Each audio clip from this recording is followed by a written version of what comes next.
We are hearing this phrase a lot now, particularly as we get into the 2020 presidential cycle. So what do you think you are hearing from folks when they use the phrase Medicare for all? Well, first of all, let me say what they're not meaning, and that's Medicare for all. Okay? And what I mean by that is the Medicare system that we currently have. They're using the word Medicare, okay, because I think people generally have a good feeling about it. Right? They think it's doing well as a social program and all that. And in people's minds, Medicare is, well, you retire and then the government picks up your health care bills. But of course, that's not it. It's an extremely bureaucratic system.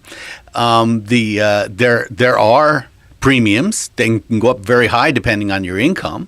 And that's almost interesting. $500. That's an interesting point because a lot of people may presume wrongly that Medicare is, quote, free to them. It's not. Absolutely not. Absolutely not.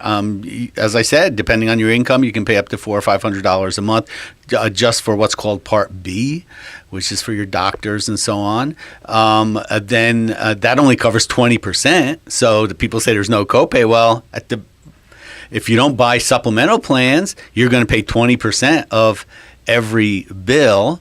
Beyond that, there are supplemental plans which are mainly provided by the private sector, are all provided by the private sector. They take lots of different forms. But the point is that the private sector has a big role to play in what are called Medigap plans. So I don't think this is what people have in mind when they say Medicare for all. Let's take the Medicare system and just apply it to everybody. Because I think it doesn't sound like a screaming deal, which is kind of the implication when someone says I'm for Medicare exactly. for all. I think most people would rather say, I think I'll just stay on my employer's plan.